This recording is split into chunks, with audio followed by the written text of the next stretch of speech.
Shalom, friends. I am here today with Rabbi Pinchas Winston, who is just down the street from Beit Shemesh in Telstone. Welcome, Rabbi Winston.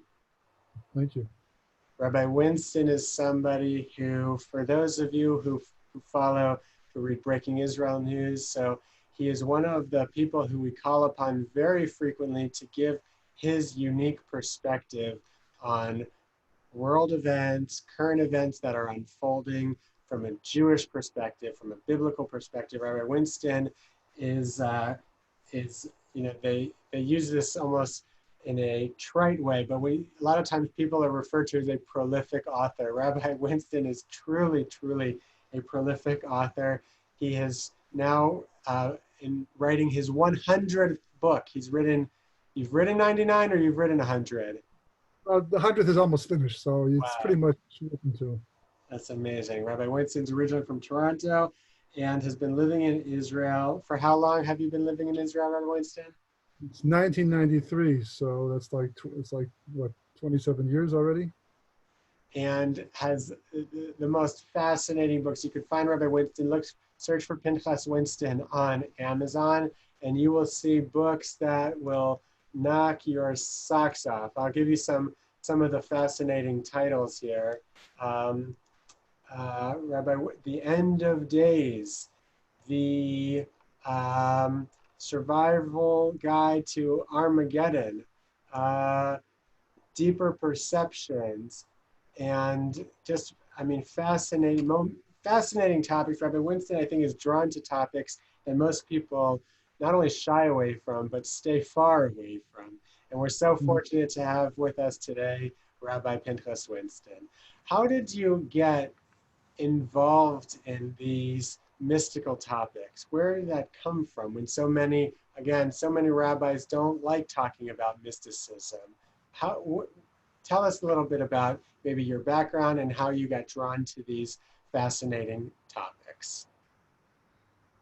Almost accidentally. I've always been philosophical. I've always wanted to understand how things work. I have a background in architecture, and I was kind of trained in that way of thinking, but I've always been fascinated by the underlying premise of especially important ideas and life impacting ideas. These are things that were, even since I was a young boy, I thought about. But getting involved in the end of the days, just mentioning the word Mashiach or Messiah at one point in time was so uncomfortable for me that the hairs used to stand up in the back of my neck. I would give a talk and have to make some kind of reference because he had kind of a bad rap for a long time. The Messianic was considered to be, not such a Jewish thing for a while, and some people emphasized the topic too much, and you talk to audiences, people almost would roll their eyes sometimes.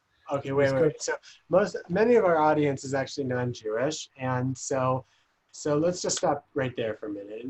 What do you mean that you would talk about the Messiah to a Jewish audience and people would roll their eyes? It's a combination of things, but one thing, we had an incident, at least the Eastern Jewry, not so much in the, to the Hasidic environment or the Sephardi environment. They were a little bit different. They were kind of protected from all this, and therefore for them, these ideas are quite common. They named children Mashiach. It's not such an uncommon thing. I remember once in one minyan, someone was called up to the Torah as Mashiach ben David. He was Mashiach, his father was David, and we all looked, wow, and realized it's only him. So it's, but the Eastern Jewry was affected in the 1600s by someone named Shabbatai Tzvi. And he was a false Messiah. He was somebody who had some of the credentials, but the Jewish people were desperate at that time. And he was, they say, bipolar, but he was certainly a troubled soul. And he convinced a lot of people that he was, in fact, the Messiah. And in the end, the whole thing fell apart because the Sultan got wind of it, because at that time, that part of the world was under the auspices, the power of the Ottoman Empire. And when the Sultan felt threatened enough, he called Shabbatai Tzvi in and gave him a choice to either die with his belief or convert to Islam. And he chose the latter, which basically broke and crushed a lot of people. People sold their houses. People sold their properties preparing to move to Israel because they thought the Messianic period was here right now at that time. And then the whole thing fell through. And there was such a backlash at that time that he was a Kabbalist. That was part of the problem. So many of the rabbis of Eastern Jewry at that point forbade the learning of Kabbalah until you're 40 years of age and you're married, you have children, you're more stable than he was. And they also made it that, the whole topic of Messiah should not be spoken about. When he comes, he'll come, the reality will be clear to everybody. But in the meantime, forget about it, go back to your learning. We have to focus on survival. It was not an easy period in history. And this theme continued for hundreds of years in Eastern Jewry, what we call literature Jewry. And it followed many of them from Europe overseas to America too, in Canada, different places, and in Israel. And as a result of that, every time someone talked about Messiah in that part of the Jewish population, so it tended to get a very negative backlash.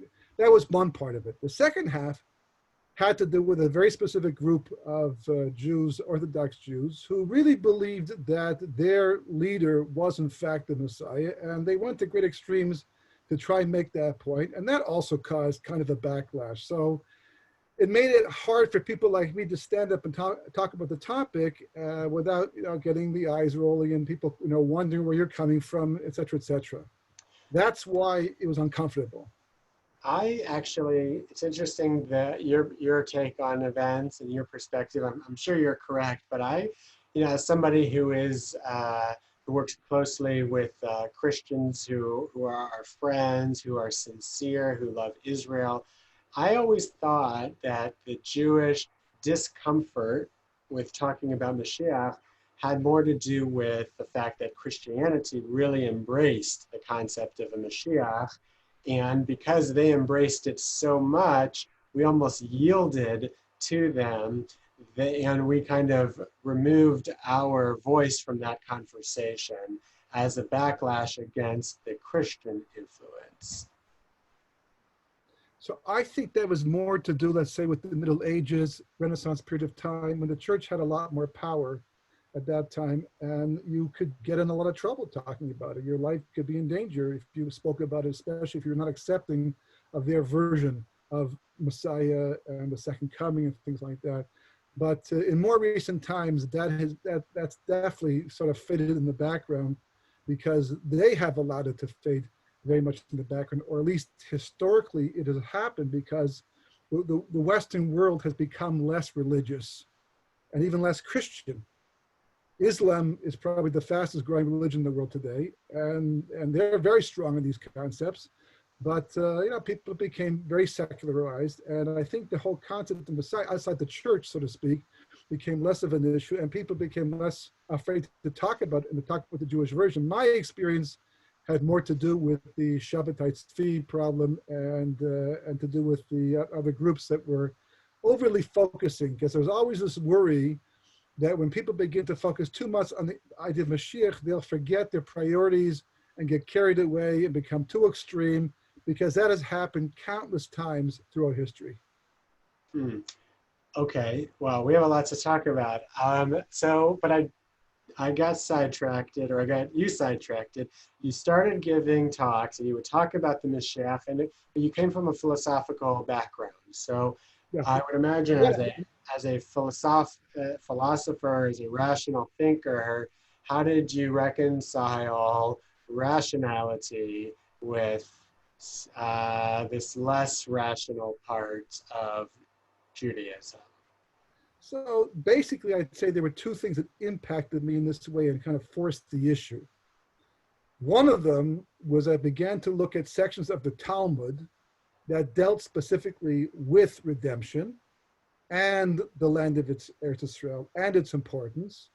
And I was very surprised because I got very little of that when I was in yeshiva, because in yeshiva, they focus primarily on those issues to do with everyday life and living, keeping the laws of Shabbat and kashrut and things, and to make you into a rabbi who can make halachic decisions, let's say, for your congregations, but the more philosophical aspects of Torah were left out.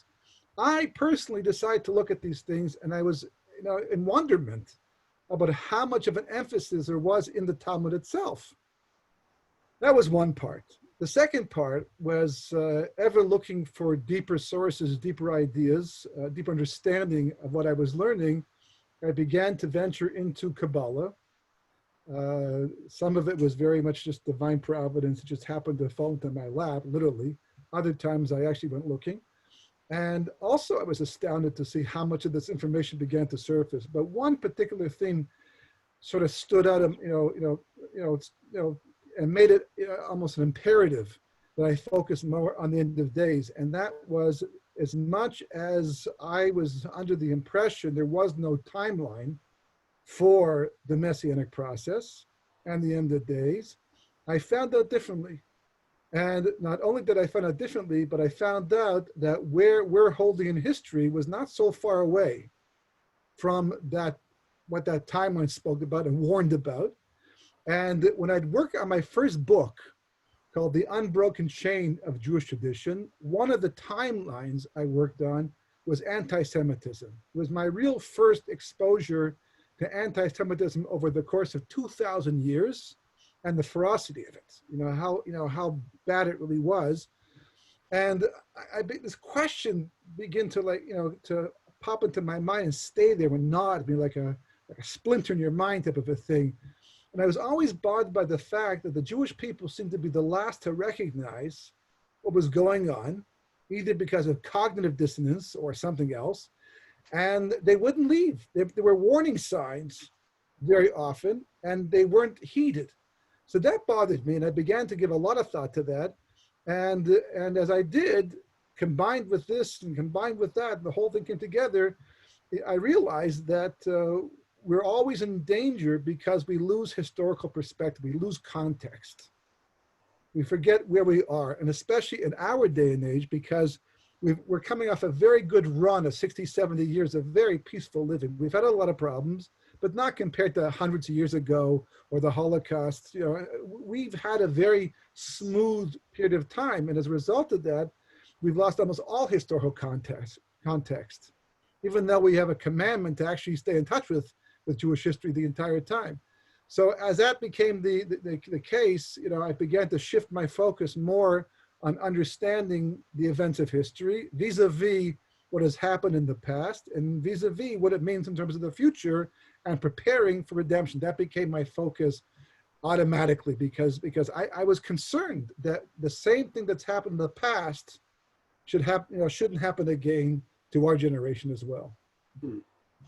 Now, a lot of people say that Kabbalah, Jewish mysticism, is something that was added later, developed later, made up later.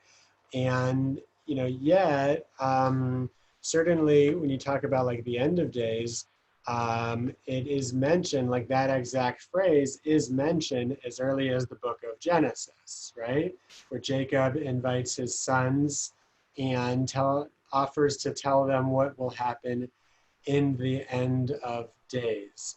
Can you maybe even we'll start there and explain what Jacob was trying to share with his sons? What did he mean by the end of days? Well, listen, as I say, everything that has a beginning has to have an end. We know, based upon our tradition, that there's two worlds. The Talmud even speaks about this. We call Olam Hazeh, this world that we're living in right now. And then there's the world to come, the eternal world, the world of souls, the world that's a reward for our moral behavior on this side of history while we still have free will. And because of that, Jacob understood, like Abraham and Yitzchak, Isaac before him, that we're here for a reason. We're here to accomplish a very specific purpose, and that is to rectify creation. The ultimate level a person can get to in this world, and the ultimate compliment they can have, is to be a partner with God in the perfection of creation. Now, what does that mean? It's a very broad term, but he understood that because of that, there'll be a period of time that we can do that, and that will come to an end because it's not going to go on forever. The rabbis referred to this world as a corridor before the banquet hall. So, don't get obsessed. I once went to a wedding where they had this big, huge smorgasbord inside the corridor, before you go into the banquet hall. And everyone's filling themselves up on the food inside, that by the smorgasbord there. And then it came time to the banquet hall. No one had an appetite for all the fantastic food that was there. So they use this as a metaphor for life in this world as well. Jacob understood this. Jacob understood that we're here for a very specific period of time to accomplish a very important task, to be partners with God in the rectification of ourselves personally and creation as a whole. And that when that is done, history as we know it will come to an end. Now, here's the catch. Like anything, is that you have a schedule and you have a job. And hopefully you've economized to accomplish the job at a very comfortable pace. You're going to build an apartment building. You don't promise the tenants their apartments too early because it'll cost you money and legal fees and things like that. So what happens if you fall behind schedule? So then you have to make up for lost time. You have to make the workers work twice as hard, twice as much. You've got to pay more for their working. So we see that every time history falls behind schedule to accomplish what needs to be done for the sake of redemption at a certain point, then heaven seems to step in and cause something to happen that will speed things up. There's no question, for example, that the Holocaust changed history. Just imagine, had the Holocaust not occurred when it did, and I'm not trying to minimize it, I'm not trying to explain why 6 million people were murdered ruthlessly or why 1 million children had to die. I'm not talking, but as a general reality, had the Holocaust not occurred, would the state of Israel have been created in 1948? There's a very strong reason to say no, which is why many people have said that the state of Israel, the modern state, has been built upon the ashes of the Holocaust. The Holocaust changed history. It brought an end to European, exile, so to speak, and that corner was important for the redemption process. Jacob is telling his sons, why go through all of that? Why suffer? Let me tell you what to do to get it done on time, to be that partner with God, to fix things up so that you can have a happy ending to history, a sunset ending. Let's not go through that threshold of the war of Gog and Magog, which becomes necessary if we're behind schedule. So he wanted to share the shortcut, and Hashem, God, doesn't allow him to. Yes. Because the Talmud actually asked the question from the Torah itself. There's no indication what went wrong. In fact, the only thing we see is that Jacob does not continue on where he left off. He goes on to the other blessings instead. It's the Talmud that points out the actual sub-discussion or real discussion that took place behind the scenes. So the Talmud says that the divine presence, the prophecy that he wanted to relate to his sons was taken away from him. So he questioned his sons. Why would God do that? What I was about to tell you, I wasn't cheating. I wasn't stealing something. I was doing something that I believed that God agreed to. If God has changed his mind, so to speak, and taken it away, there must be something wrong here that prevents me from being able to spill the beans about Messiah's arrival. So he turns to his sons and he says, look, Abraham gave birth to a Ishmael, and he wasn't, exactly what he was supposed to be. And my father, Isaac, gave birth to an Esau, right? And he wasn't exactly what he was supposed to be. Anybody here not on par, what they're supposed to be? Is anyone here not fitting? Now, why is he asking this question? Because he remembers it's not so long ago that 10 of his sons sold another one into slavery. And they're totally mistaken, and they did exactly the wrong thing as opposed to the right thing. So he's asking, is everything fixed up over here? So the Talmud says, they answer back by saying, "Hear, O Israel, the Lord our God, the Lord is one." So Jacob answers back and he says, "Blessed be the name of his glorious kingdom forever."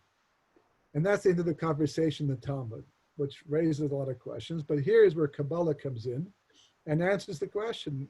The Zohar says that if you count the letters, the Hebrew letters of what Jacob said, and you count the Hebrew letters of, so you count the Hebrew letters, yeah, if you count the Hebrew letters of what the son said, they said the Shema, Hear, O Israel. There were 25 letters in Hear, O Israel in Hebrew, and there's only 24 letters in the statement that Jacob used to respond to his sons. Very peculiar conversation to begin with, right? But that's what's going on. The Zohar says, why not 25 like the other one?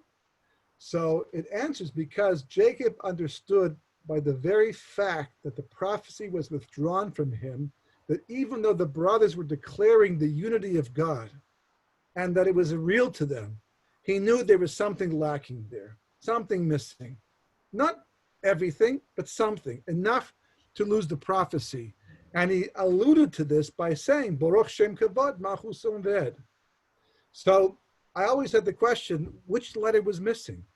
If you look at the Hebrew words, every word has its letters. Sometimes a Hebrew word can be a letter, a vowel can be represented by a dot. You can take out the vav, the stick, and leave the little dot behind, and it's okay. It's called chaser, it's missing, but the word is still the same. But the way that the words are written, it's exactly the way it has to be written. So what letter is missing? So it took me years to figure this out. None of the inside letters, but it should have said, and I'll just say the Hebrew, Shema Yisrael Hashem Elokeinu Hashem Echad, U'Baruch Shem Kavod Machuso Le'olam Ve'ed. When we say those two verses every day, we say them as independent statements, but they're meant to be two parts of one statement. There should be a connecting and, the vav before the word and should connect them. So why is that? Because the Shema corresponds to the level of the angels, where they don't doubt the existence of God. They never get confused for one moment that everything is from God. The second statement corresponds to the word of man, where we get confused. We could be atheists. We could be agnostic. You can even be religious and forget yourself and forget that God is behind all that happens, because that's the world we're living in today. But if you add the vav at the beginning of it, so then it means whatever the angels see, we see too, which is why on Yom Kippur, when we rise to the level of angels, we get to say that verse out loud, because then we see the world more like angels. So this is all incorporated in what Jacob was saying, what happened, the discourse, and why the prophecy was lost. Because since they were not yet real on the level he was, with the involvement of God in history, they would have to learn that involvement by experiencing history firsthand.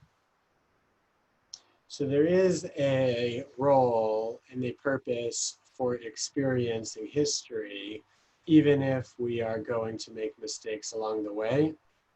Absolutely. Absolutely.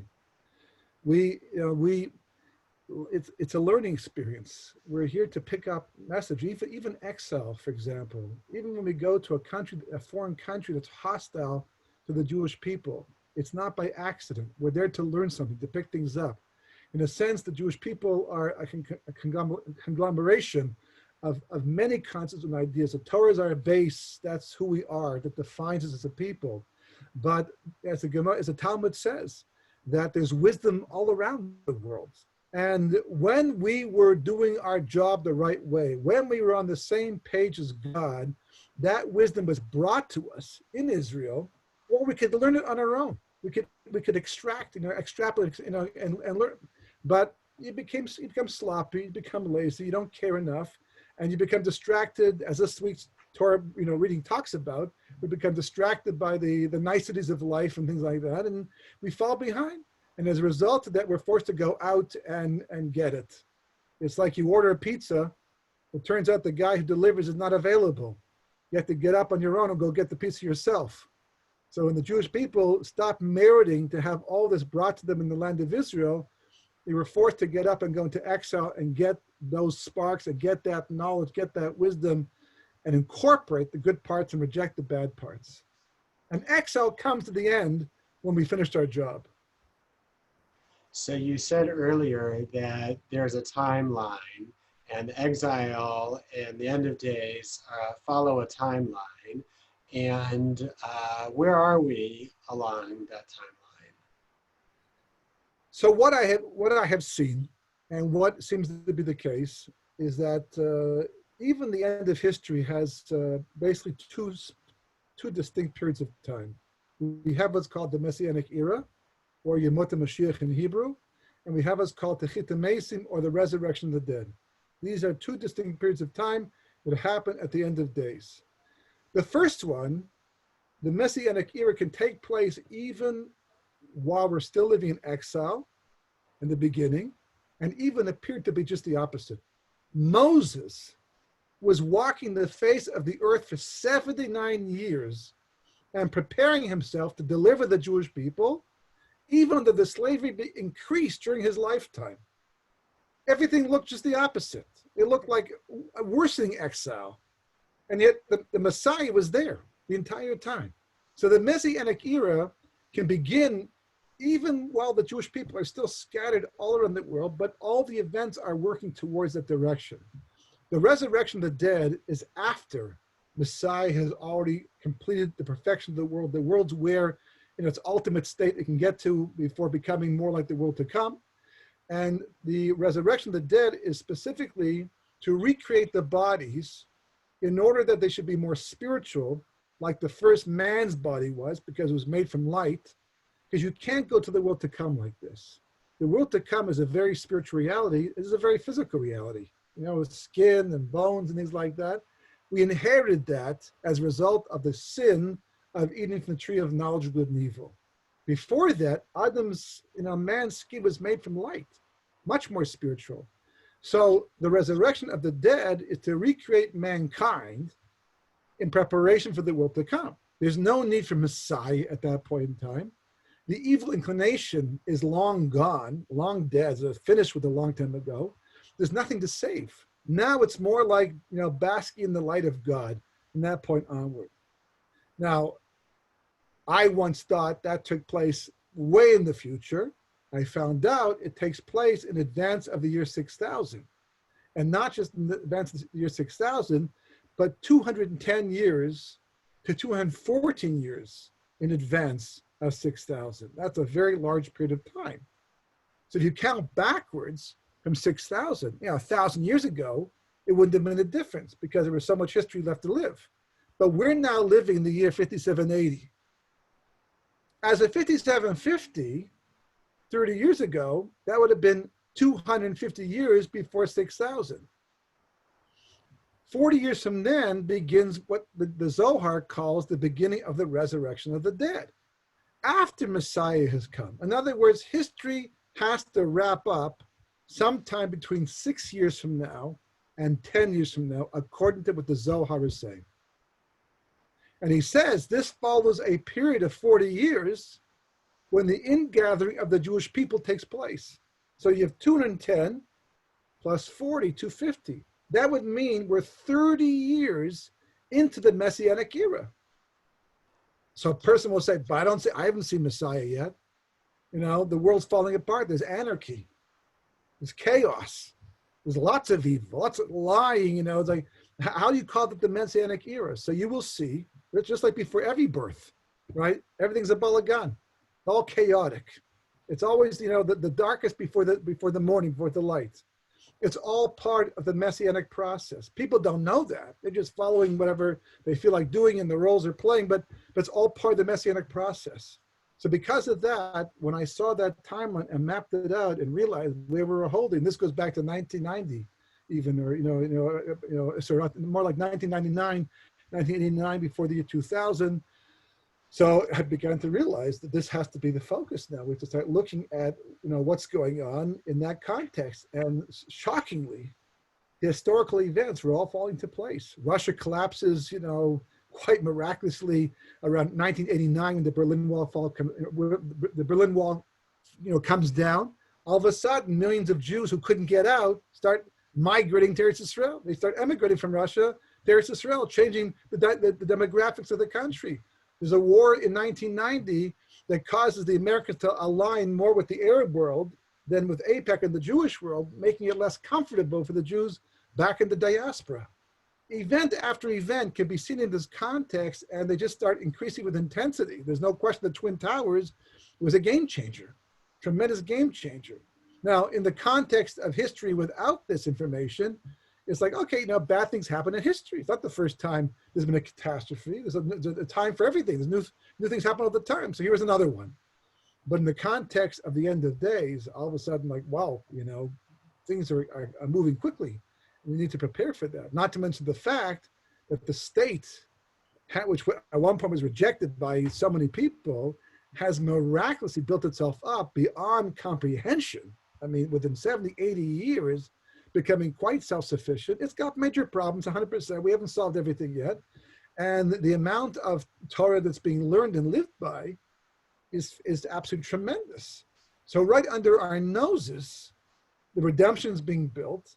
And I feel it's important to point that out because people will get caught flat-footed once again if they don't realize what's actually happening. So what should we expect over the next 6 to 10 years? Well, listen, if history is any indication, then the future is precarious. It's precarious. Every exile, pretty much for the last couple thousands of years, has ended relatively disastrously for the Jewish people. Not everybody, but for a lot of people. I maintain two things. Number one is that we are in a position to change that. And we've seen the power of how a few people, focusing on the right thing on behalf of the nation can actually do a lot of good and save the Jewish people from a lot of bad. The second thing is that where have we seen that? Well, for example, even during World War II, handfuls of people were able to get hundreds of thousands of Jews out of Europe. They were able to buy their way. They worked hard. The trains that they were able to, even working, the Jewish Agency, for example, between 1933 and 1939, shipped 60,000 Jews out of Germany, working together with the Nazi Party. Because at that point in time, the focus is only to make Germany Judenrein. So they agreed to ship them to Palestine. I mean, it's absolutely mind-boggling that such an alliance should take place, and it should even work. And it would have been an even higher number had the Jews who could have gotten out not chosen to remain behind because they felt they were just as German as the next German was, which of course was a tragic mistake.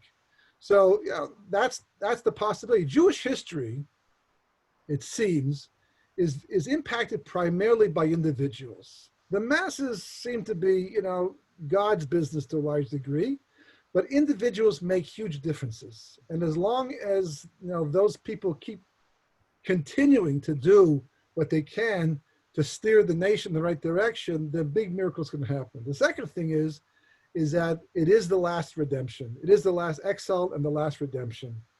So there were others before this, and therefore there were lots of similarities, both good and bad, mostly bad, unfortunately. It's possible that the final one will be different from all the others. Not to mention the fact that the Jewish people have been wandering for thousands of years through history. We're very cut off. We've been very influenced by our host nations. It's not so easy to be focused today. And the Medrash says that God takes that into account as well.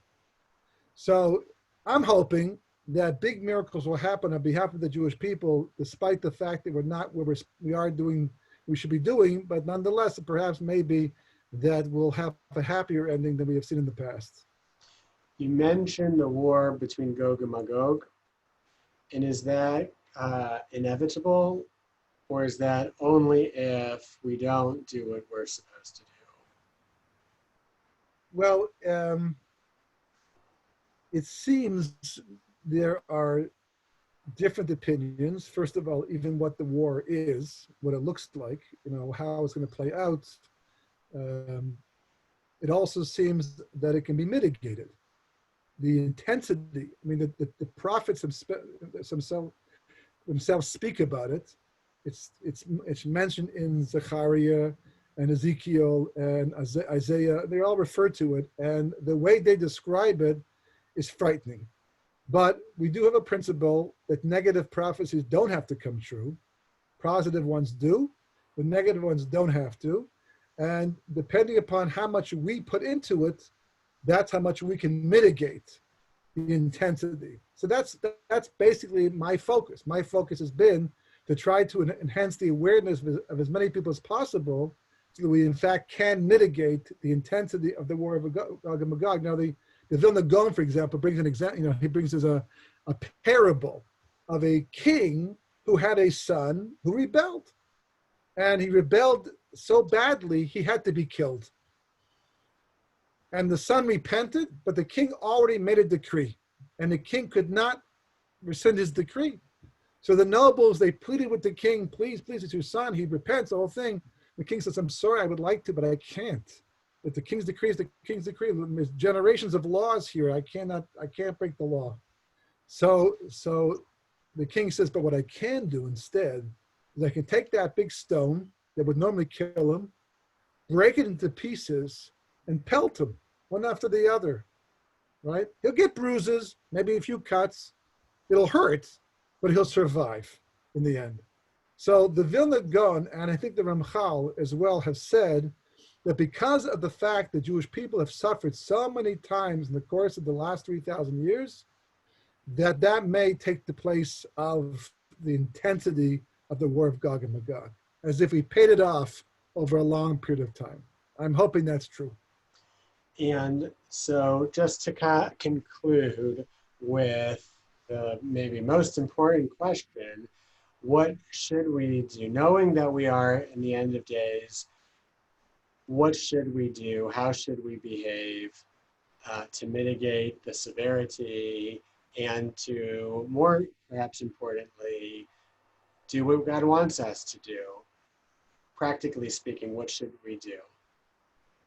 Listen, yeah, everything can become very complex and complicated. We can go very Kabbalistic. We can go this way, that way. At the end of the day, it all comes down to one very simple idea, and that is a person's personal relationship with God. The deeper that relationship becomes, and the basis of that relationship, of course, is trust. The greatest measure a person has of any relationship is the level to which they're prepared to trust somebody else. That's the essence of it. That's when you can trust somebody explicitly, with your life, then it shows you that you have a very deep relationship. So here we are, very distracted. There's lots of things to love today, to become infatuated with, lots of things to be distracted by all the time. It's a very, very distracting world. A person should take the time, quiet time, and if you can, use prayer. We have different means to accomplish this, but ask yourself at the end of the day, have I increased my relationship with God? Have I come any closer? Do I trust him any more? If a person focuses on that and really develops it, it's, on one hand, it's not so complicated, because all you have to do is sit down and think about all the blessings you have in life. Look past man-made inventions, although those are also wondrous. Look at the world he's created. Just focus on appreciating the gift of life and all the blessings that you have. It's going to be hard not to love God. If a person continuously increases the intensity of their love for God, the creator of the universe, that will fix the world, that will fix them. And if, God forbid, we have to go through anything disastrous, it may be their saving grace, literally. Well, thank you, Rabbi Winston. You gave us a lot to think about. We refer to your 100 or your 99 books that are already on Amazon, but you also have a website. Is that a good way to stay in touch with you as well? Yes. I have a weekly parsha sheet, but my website is www.36, spelled out THIRTYSIX, no hyphen, .org. So that's my home base. All right. Thank you, Rabbi Winston, and shalom. Shalom. Thank you very much.